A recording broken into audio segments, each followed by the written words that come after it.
Hai guys, welcome back to my channel. Jadi pada video kali ini, aku mau ngasih rangkuman pasal-pasal dalam Undang-Undang Dasar 45 yang sering keluar dalam soal TWKT CPNS 2021 berdasarkan FR part yang ke-8. Nah, di sini tuh bahasa-bahasanya udah aku sederhanakan sedemikian rupa supaya teman-teman lebih mudah ya untuk memahami atau menghafalnya. Pasal 1 ayat pertama, Indonesia adalah NKRI. Ayat yang kedua, kedaulatan di tangan rakyat. Ayat yang ketiga, Indonesia adalah negara hukum. Kemudian pasal kedua, ayat yang pertama, anggota MPR terdiri dari anggota DPR dan DPD yang dipilih dari pemilihan umum. Ayat yang kedua, sidang MPR minimal 5 kali dalam setahun. Pasal yang ketiga tentang tugas atau wewenang dari MPR ya teman-teman. Ayat yang pertama yaitu mengubah dan menetapkan undang-undang dasar. Ayat yang kedua melantik presiden dan wakil presiden. Ayat yang ketiga memberhentikan presiden dan wakil presiden. Kemudian ada pasal 4 ayat pertama, presiden memegang kekuasaan pemerintahan.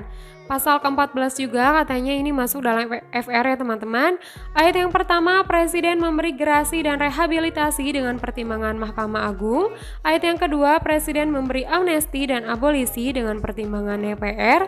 Pasal 19 ini sudah masuk tentang DPR ya teman-teman. Ayat yang pertama, DPR dipilih dengan pemilihan umum. Ayat yang kedua, sidang DPR minimal 1 kali dalam setahun.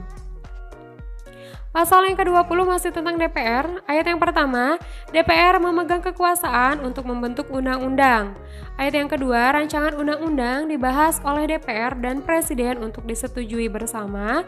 Ayat yang ketiga, bila rancangan undang-undang tidak mendapat persetujuan bersama, tidak boleh diajukan lagi. Nah, katanya pasal 20 ini juga masuk ya teman-teman. Katanya ditanyakan mengapa RUU dibahas oleh DPR dan Presiden. Nah, memang karena di sini sudah ada ketentuannya ya dalam pasal 20. Kemudian ada pasal 20A masih tentang DPR. Yang pertama, fungsi DPR itu ada legislasi, anggaran, dan pengawasan. Kemudian hak DPR itu terdiri dari hak angket, hak interpelasi, dan hak berpendapat. Pasal 24 adalah sudah masuk dalam kekuasaan kehakiman ya teman-teman. Ayat yang kedua, pasal 24 ayat kedua, kekuasaan kehakiman dilakukan oleh Mahkamah Agung dan lembaga peradilan di bawahnya dan oleh Mahkamah Konstitusi. Pasal 24A tentang Mahkamah Agung. Mahkamah Agung mengadili tingkat kasasi. Dalam Mahkamah Agung terdapat Hakim Agung. Pasal 24B tentang Komisi Yudisial. Komisi Yudisial berwenang mengusul pengangkatan Hakim Agung. Kemudian pasal 24C tentang Mahkamah Konstitusi, katanya ini juga kemarin keluar dalam FR ya teman-teman. Ayat yang pertama, Mahkamah Konstitusi mengadili tingkat pertama dan terakhir, putusan final untuk menguji undang-undang terhadap undang-undang dasar, memutus sengketa kewenangan lembaga negara, memutus pembubaran partai politik, memutus perselisihan pemilu. Ayat yang kedua, Mahkamah Konstitusi wajib memberikan putusan atas pendapat DPR mengenai dugaan pelanggaran oleh Presiden atau Wakil Presiden. Pasal 27 ini tentang bela negara, katanya juga kemarin keluar ya teman-teman.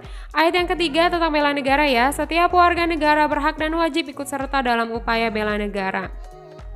Kemudian kemarin juga katanya ada yang ditanya tentang hak asasi manusia. Jadi dalam Undang-Undang Dasar 45 itu hak asasi manusia masuk dalam pasal 28A sampai 28J. Nah, di sini udah aku rangkumin sehingga biar teman-teman lebih mudah ya untuk memahaminya.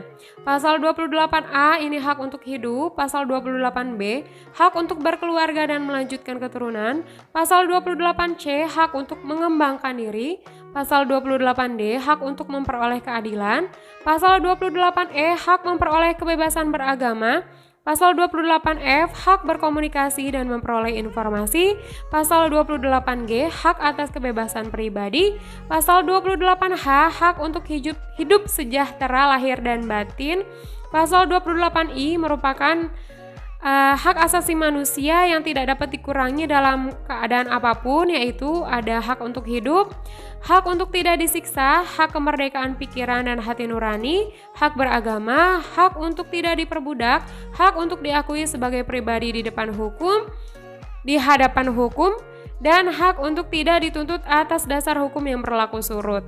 Pasal 28J, wajib menghormati hak orang lain.